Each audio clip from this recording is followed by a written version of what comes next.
Bismillahirrahmanirrahim. Assalamualaikum warahmatullahi wabarakatuh. Halo pemirsa dan semua teman-teman netizen, gimana nih kabarnya? Semoga dalam keadaan yang baik-baik aja ya. Ketemu lagi dalam acara Netizen Bertanya Ustadz Menjawab. Bersama aku Anelis Larasati Gufron atau biasa disapa Ara. Nah, tentunya aku nggak sendiri karena di sini telah hadir Ustadz kita namanya Ustadz Nasrullah atau biasa disapa Ustadz Nas. Halo Ustadz, Assalamualaikum. Halo Mbak, Waalaikumsalam warahmatullahi wabarakatuh. Gimana nih kabarnya Ustadz? Alhamdulillah baik, Mbak Ara bagaimana? Alhamdulillah baik. Nah Ustadz udah siap belum nih sharing ilmunya kepada pemirsa TV-mu? Insya Allah siap. Oke, baik. Nah pemirsa TV-mu kita bakal menyapa dan mendengarkan video-video pertanyaan netizen yang sudah dikirimkan ke Instagram kita. Dan jangan lupa ya untuk follow Instagram kita @netizenbertanya. Dan Ustadz kita juga mengajak semua pemirsa TV-mu nih, baik orang tua, mahasiswa, semuanya bisa mengirimkan pertanyaannya DM atau mengirim videonya ke Instagram kita.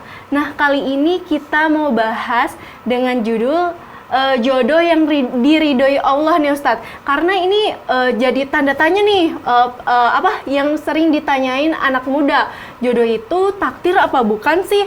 Terus gimana sih cara dapet jodoh yang diridhoi oleh Allah? Nah pemirsa TV-mu juga sudah mengirimkan video-videonya tentang tema kita kali ini, dan aku sendiri udah penasaran nih sama video pertanyaannya. Langsung aja yuk kita simak berikut ini.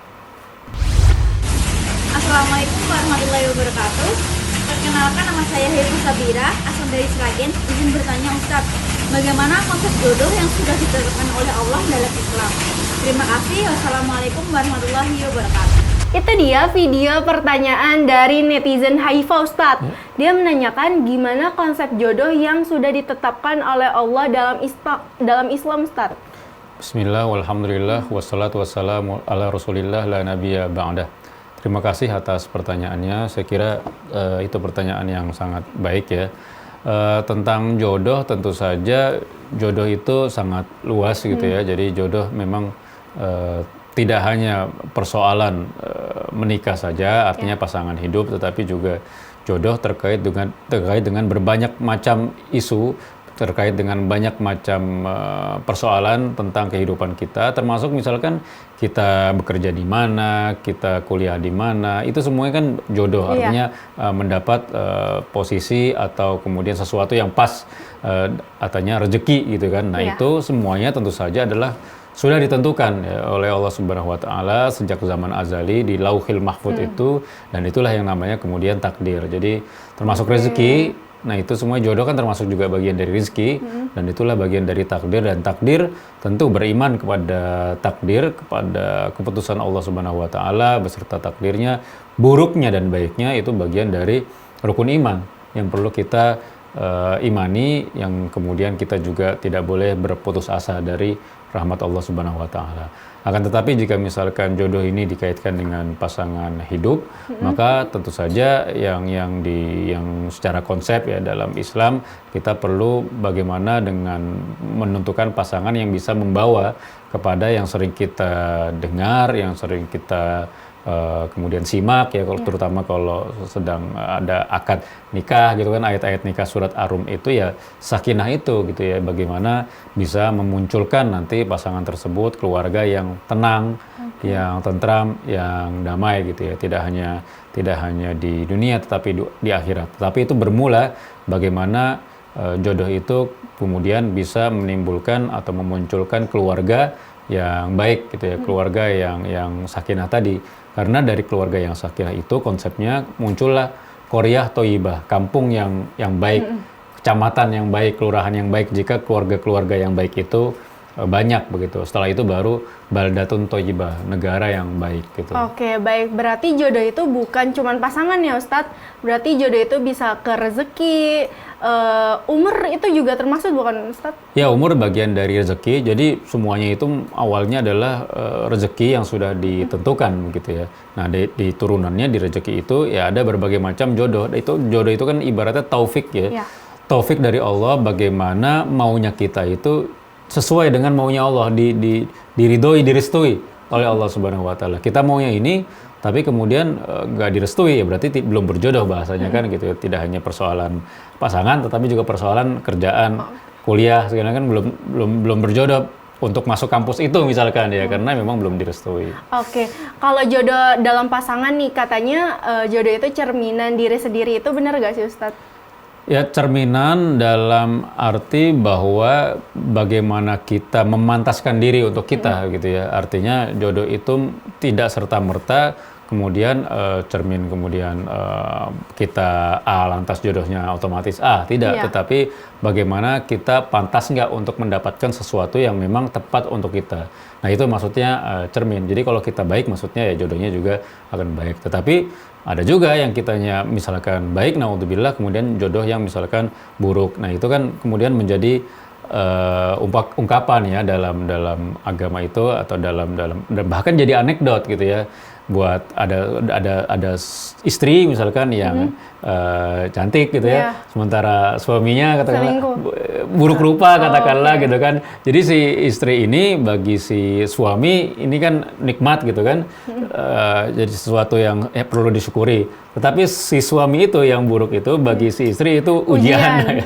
Cobaan kayak gitu. Nah itu kan tidak serta-merta kemudian cerminan ya, tetapi refleksi juga, mungkin refleksi ya, bagaimana kita bisa memantaskan diri kita untuk mendapat jodoh yang sekufu, yang setara gitu ya. Karena ketika banyak kesamaan daripada perbedaannya, maka kemungkinan peluang untuk menuju sakinah itu akan tercapai. Karena kalau banyak bedanya, ya nanti susah menemukan titik temunya. Gitu. Oke, jadi kalau cari jodoh itu yang sekufu ya Ustadz? Ya, isu sekufu, memang sekufu. Jadi dari berbagai macam sisi, dari berbagai macam angle lah gitu. Tapi Ustadz kan Nabi Muhammad menikahi Khadijah. Khadijah kan di atasnya Rasulullah itu kan nggak sekufu Ustadz? Ya. Jadi sekufu ada berbagai macam elemen ya, tidak hanya usia, tetapi juga misalkan sekufu dalam arti punya visi yang sama gitu ya, punya visi yang sama. Walaupun misalkan usia bisa terpaut jauh, tetapi cara pandangnya sudah ketemu, banyak kecocokan di situ, banyak kemudian mungkin awalnya dari proses ta'aruf, proses penjajakan dalam tanda kutipnya itu sudah ketemu, dan itu sudah dikatakan sekufu. Misalkan Nabi ketika itu berdagang gitu kan, si Khadijah juga berdagang kan, ketemu bagaimana komitmen untuk bagaimana bisa menjadi pedagang yang sukses kayak untuk agama kayak gitu. Oke, baik, terima kasih Ustadz telah menjawab pertanyaan netizen. Dan pemirsa TV-mu, kita jeda sejenak, kita akan segera kembali setelah jeda yang berikut ini. Pemirsa, terima kasih masih bersama kami dalam acara Netizen Bertanya Ustadz Menjawab. Masih dengan tema yang sama nih. Dan Ustadz, kita juga masih ada nih video selanjutnya dari netizen. Langsung aja yuk kita simak berikut ini. Assalamualaikum warahmatullahi wabarakatuh. Perkenalkan, saya Fatimah Anjani Samaduri. Izin bertanya Ustadz, apa saja kriteria jodoh yang baik menurut Islam? Terima kasih. Wassalamualaikum warahmatullahi wabarakatuh. Itu dia video pertanyaan dari netizen Fatimah Anza. Dia menanyakan Ustadz, apa aja sih kriteria jodoh yang baik menurut Islam Ustadz? Baik, terima kasih. Di Islam itu yang terkenal kan hadisnya bahwa tungkahul mar'ah lil aba gitu ya, bahwa perempuan itu dinikahi karena 4 hal kan, 5 liha, kemudian li jamaliha, kemudian li nasabiha, kemudian li diniha. Jadi mal itu ya karena hartanya, li jamaliha karena kecantikannya, li nasabiha karena keturunannya, nasab, dan li diniha karena agamanya. Jadi paling tidak kan mempertimbangkan 4 faktor ini gitu ya, harta gitu ya, kemudian kecantikan, tahta ya gitu kan, posisi gitu kan, dan kemudian agamanya.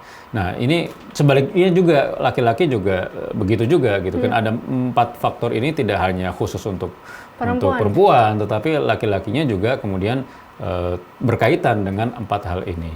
Nah kemudian yang terbaik adalah tentu karena tujuannya adalah ridha Allah, bagaimana agama itu menjadi prioritas. Tapi bukan berarti mengesampingkan gitu kan soal harta, soal rupa, dan soal tahta gitu ya. Kalau semuanya itu bisa kemudian bermuara pada kepentingan agama, maka insya Allah kan pernikahannya juga akan lebih akan lebih tenang, Iya. gitu kan, daripada kemudian nikah karena agama, sementara kemudian tidak ridho sebenarnya dengan hartanya karena harganya misalkan belum bisa mengcover kebutuhan rumah tangga gitu kan. Dan pada akhirnya berkeluh kesah alasan ekonomi, akhirnya pisah juga. Kalau kayak begitu kan seakan-akan dia menolak agamanya gitu. Padahal itu proses atau bagian dari bagaimana ia tidak punya visi yang pas soal ekonominya gitu. Nah ini yang kemudian dia tidak unggul satu sama lain, tetapi kemudian saling melengkapi lah satu sama lain terkait 4 faktor tadi. Oke, kan ada 4 kriteria ya Ustadz. Kenapa agama itu yang ke nomor 4 Ustadz? Nah ini penyebutan ya, urutan itu kemudian beberapa ahli hadis yang mensyaratkan bahwa itu bukan lebih kepada hierarki, bukan hierarki kayak gitu, tetapi lebih kepada bagian alternatif gitu ya, tanawu, variasi, bahwa pilihan-pilihan itu berdasarkan itu gitu.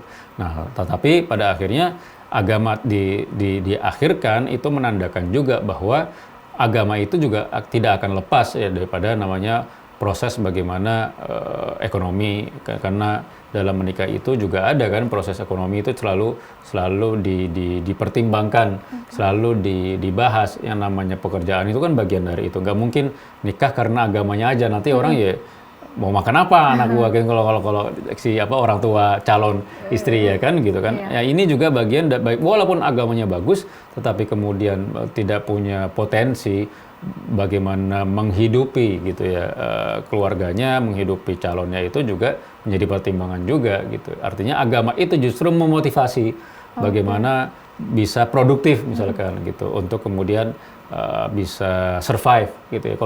Kalau rupa nggak masalah, mungkin itu relatif gitu ya. Tahta juga relatif gitu, tetapi kalau ekonomi, kecukupan bagaimana bisa melangsungkan kehidupan rumah tangga itu bagian dari bagaimana faktor yang perlu dipertimbangkan. Oke, Ustadz, gimana caranya agar tahu kalau misalkan kita lagi dekat sama cowok, itu jodoh kita, itu gimana biar kita tahu kalau itu jodoh kita? Ya tentu kalau tahu itu tidak serta-merta bisa tahu ya, tetapi apakah itu sesuai dengan preferensi dari 4 hal tadi, bisa dilihat, ada yang bisa dilihat dari interaksi beberapa kali, ada yang bisa dari misalkan pandangan gitu kan. Nah itu kan juga ada yang background checking ya dari teman-temannya, atau itu butuh waktu juga, tidak bisa singkat begitu saja gitu ya. Misalkan bagaimana, misalkan dari hartanya gitu kan, ya kita kan bisa beberapa kali dengan obrolan bahwa kehidupannya apakah masih kuliah saja ataukah ada pekerjaan, ada penghasilan, itu kan bisa dilihat. Tidak harus misalkan nanya langsung, tetapi juga bisa dari aktivitas yang kadang-kadang itu terungkap dengan sendirinya gitu ya gitu. Nah kalau itu sudah di checklist berarti itu oke gitu kan. Kemudian rupa, nah itu sudah gampang relatif gitu, tapi bisa dicermati juga, itu bisa salah satu hal awal yang kemudian orang bisa lanjut atau tidak gitu kan, seleranya atau enggak kan gitu ya. Dan itu termasuk syar'i, artinya syar'i itu Nabi juga meminta para sahabatnya ketika ada yang meminang perempuan, Nabi ingin memastikan bahwa apakah kamu sudah melihatnya gitu. Melihatnya artinya melihat pandangan itu juga bagian daripada proses mengkhitbah gitu ya, meminang seseorang, gitu harus melihat gitu. Kemudian misalkan tahta itu maksudnya keluarganya dari keluarga baik-baik atau bukan. Nah itu kan bisa dilakukan background checking. Walaupun keluarganya misalkan punya track record, misalkan bapaknya misalkan narapidana segala macam, ya itu kan bukan berarti serta-merta bukan keluarga baik-baik misalkan ya. Kalau misalkan komitmen walaupun pernah di penjara gitu ya, pernah punya catatan kepolisian yang kurang baik, tetapi punya komitmen kepada kebaikan, bahkan hijrah, itu bisa jadi lebih baik daripada orang yang belum pernah bermasalah gitu ya. Jadi ini maksudnya menjadi pertimbangan bahwa kita tidak bisa menjudge ya langsung dari bahwa dia pernah di durjana kayak gitu ya. Terakhir tentu agama bisa dilihat dari bagaimana dia sholatnya misalkan. Oke, baik, terima kasih Ustadz telah menjawab pertanyaan netizen. Dan pemirsa, kita juga masih ada video selanjutnya, langsung aja yuk kita simak berikut ini. Assalamualaikum warahmatullahi wabarakatuh. Sebelumnya perkenalkan, nama saya Indira Rizkyanti Alafifi dari Universitas Muhammadiyah Surakarta. Yang terhormat kepada Ustadz, sebelumnya saya akan bertanya mengenai apakah perbedaan antara ta'aruf dengan pacaran dalam Islam. Terima kasih. Wassalamualaikum warahmatullahi wabarakatuh. Itu dia video pertanyaan dari netizen Indira Ustadz. Dia menanyakan apa perbedaan antara ta'aruf dan pacaran dalam Islam, Ustadz? Baik, terima kasih. Ya, perbedaan yang paling mendasar adalah ta'aruf itu kan jelas bahasa Arab ya, pacaran lebih kepada banyak konotasinya bahasa Indonesia, tetapi konotasinya tuh banyak begitu ya. Ta'aruf secara esensi, secara bahasa saling mengenal gitu ya, proses saling mengenal. Nah, tetapi saling mengenal ini juga perlu dilakukan apa batasan-batasannya kayak gitu. Sementara pacaran itu kan ya jelas bahasa Indonesia, ada beberapa konotasi, ada beberapa makna. Kalau di beberapa referensi itu diantaranya maknanya ada yang negatif gitu, tetapi ada juga ada yang positif gitu ya. Negatif maksudnya ta'aruf lebih kepada pacaran itu lebih kepada pergaulan yang mengarah kepada pergaulan bebas gitu ya. Kemudian pacaran itu terkait bagaimana seorang pasangan yang belum menikah itu kan pergi berduaan gitu, jalan-jalan kayak gitu, misalkan sekedar menghabiskan waktu berdua kayak gitu ya kan. Ini dua makna yang tidak syar'i gitu, yang tidak memenuhi kriteria bagaimana ta'aruf itu secara islami bisa dipenuhi. Tetapi yang ketiga, pacaran juga bisa dikonotasikan sebagai penjajakan gitu ya, penjajakan dengan cara yang baik gitu ya, dengan cara yang disyariatkan, dengan cara yang diridhoi oleh syarak gitu ya. Maksudnya pacaran itu tidak serta-merta lebih kepada jalan atau barang begitu, tetapi pacaran itu murni karena ingin serius gitu kan, untuk menuju jenjang yang pernikahan tadi, bukan sekedar main-main, dan itu dilakukan dengan cara yang syar'i. Syar'i itu maksudnya yang diridhoi ya, yang tidak menyalahi aturan syariah gitu misalkan. Oke, baik, terima kasih Ustadz telah menjawab pertanyaan netizen. Dan pemirsa, kita jeda sejenak, kita akan segera kembali setelah jeda yang berikut ini. Pemirsa, terima kasih telah menyaksikan netizen bertanya Ustadz menjawab. Nah, kita masih lanjut nih, segmen selanjutnya masih membahas tentang jodoh. Dan Ustadz, kita juga masih ada nih video selanjutnya dari netizen. Langsung aja yuk kita simak berikut ini. Assalamualaikum warahmatullahi wabarakatuh. Perkenalkan, saya Rizkia Mila Khairia dari Politeknik Pertanian dan Peternakan Mapena Tuban. Izinkan saya bertanya, Ustadz, apakah menikah itu wajib dalam Islam atau ada kondisi tertentu di mana seseorang lebih baik tidak menikah? Terima kasih. Wassalamualaikum warahmatullahi wabarakatuh. Itu dia video pertanyaan dari netizen Mila Ustadz. Dia menanyakan apakah menikah itu wajib dalam Islam atau ada kondisi tertentu di mana seseorang lebih baik tidak menikah, Ustadz? Baik, terima kasih. Nikah jelas kalau dikatakan tidak wajib, mungkin tidak wajib gitu, jadi bukan suatu kewajiban gitu, tetapi lebih kepada itu adalah sunnah gitu. Sunnah maksudnya cara hidup Nabi gitu ya, tuntunan Nabi. Maksudnya ketika Nabi menikah, kenapa tidak kita enggak kan gitu.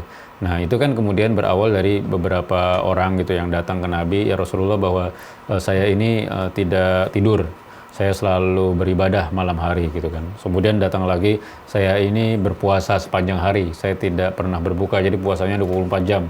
Kemudian ada datang lagi orang satu lagi, saya ini tidak mau menikah, saya hanya ingin beribadah gitu selamanya gitu. Kemudian Nabi menjawab, ya ini asumu wa uftir, aku ini puasa dan aku juga berbuka. Maksudnya nggak sepanjang hari puasa gitu kan. Kemudian ini anam, kemudian wa akum, aku ini tidur dan aku juga bangun gitu. Maksudnya saya ini nggak sepanjang malam beribadah, ada tidurnya juga gitu kan. Dan yang terakhir, wa inni atazawwaju nisa, dan aku ini juga menikah gitu.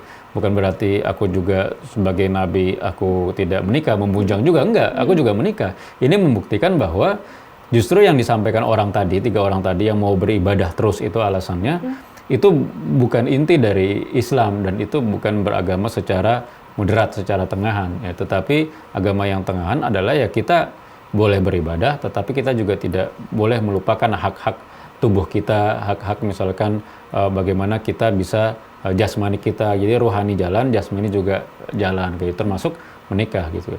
Sementara bagi yang tidak mau menikah juga harus dipastikan apakah dengan tidak menikahnya itu bisa membawa kepada hal-hal yang lebih kepada ridho Allah, atau sebaliknya tidak menikah tetapi zina terus gitu. Nah ini kan juga persoalan gitu. Tidak menikah tetap seperti kayak siapa Imam An-Nawawi gitu kan, melahirkan karya, menulis buku gitu sepanjang tahun gitu. Kemudian Ibnu Taimiyah tidak menikahnya karena apa? Karena di penjara terus gitu.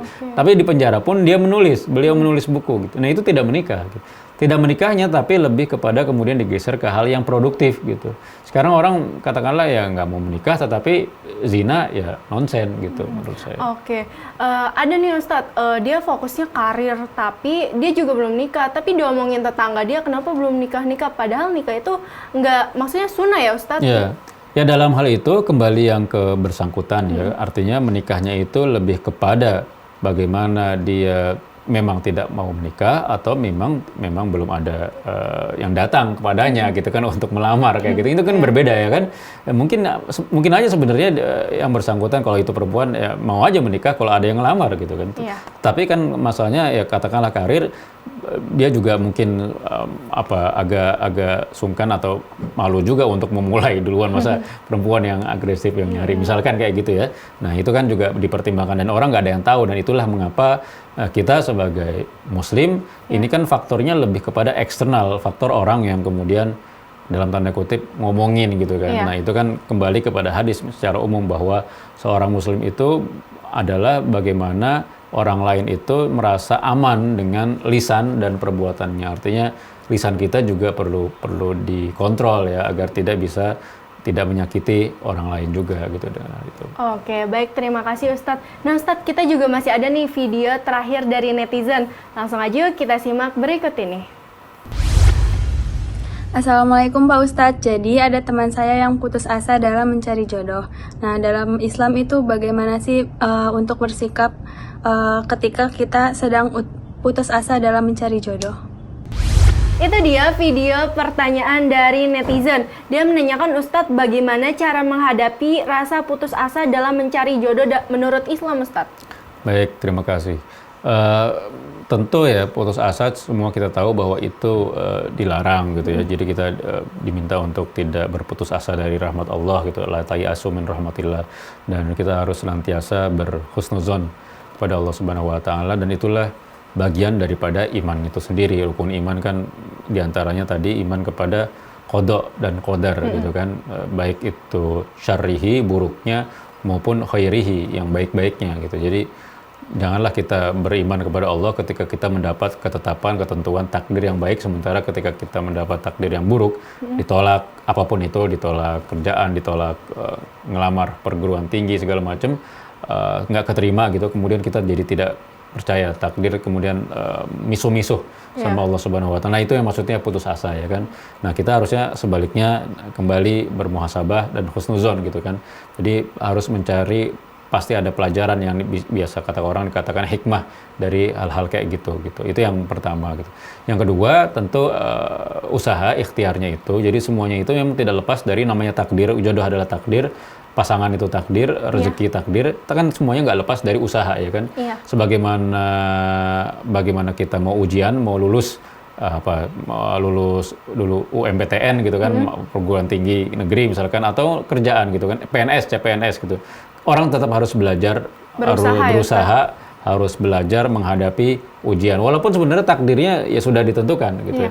Begitu juga dengan jodoh gitu ya, pasangan hidup. Tetapi kan usahanya itu perlu dilakukan dengan hal-hal yang dalam bingkai syariah juga yang benar. Jangan usaha asal usaha gitu kan, usahanya kemudian melakukan hal-hal yang kemudian sampai dilarang oleh syariah kayak gitu. Tetap harus ikhtiar ya Ustadz ya? Tetap harus ikhtiar dengan cara-cara yang elegan katakanlah, dengan cara yang elegan, dan itu bisa dilakukan dengan berbagai macam cara ya, dengan tetap produktif misalkan.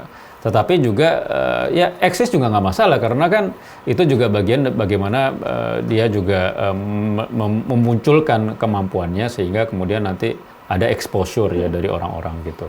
Oke, baik, terima kasih Ustadz yang telah menjawab pertanyaan-pertanyaan netizen. Boleh Ustadz terakhir kasih pesan kepada pemirsa TVMU tentang tema kita kali ini?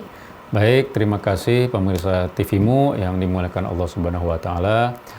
kita bicara jodoh, maka kita juga bicara tentang takdir Allah Subhanahu wa Ta'ala. Jadi, sebagaimana rezeki, sebagaimana umur, sebagaimana pekerjaan, sebagaimana sekolah kita, maka jodoh terkait dengan pasangan hidup itu tidak lain adalah bagian yang sangat erat dengan keimanan. Dan keimanan itu artinya bagaimana kita bisa senantiasa seluruhnya dalam rasa keyakinan kita itu semuanya sudah diatur oleh Allah Subhanahu wa Ta'ala. Nah, itu juga meski begitu kita juga tidak boleh lepas dari usaha, dari ikhtiar, karena inilah yang kemudian misalkan dalam surat An-Najm bahwa manusia itu memang yang dihitung adalah usahanya. Wa alaisa lil insani illa ma sa'a wa anna sa'yahu sawfa yura. Dan bukanlah dari setiap manusia itu kecuali apa yang mereka usahakan, dan usahanya itulah yang nanti akan ditampakkannya. Karenanya meski jodoh adalah bagian dari takdir, tetapi langkah-langkah menuju bagaimana kita bisa mendapatkan pasangan yang terbaik, pasangan yang sesuai dengan preferensi kita, itu juga perlu dilakukan. Di antaranya adalah senantiasa memantaskan diri, senantiasa memperbaiki kualitas diri, dan kiranya dengan begitu kita bisa mendapatkan jodoh atau pasangan yang memang ideal, yang memang sekufu untuk mereka yang belum mendapatkannya. Oke, baik, terima kasih Ustadz yang udah sharingnya kepada kita semua, dan terima kasih banyak kepada pemirsa TVMU yang telah menyaksikan Netizen Bertanya Ustadz Menjawab dari awal sampai akhir. Dan izinkan aku, Anelis Larasati Gufron dan Ustadz Nasrullah dan seluruh kerabat yang bertugas undur diri. Syukran semua. Assalamualaikum warahmatullahi wabarakatuh.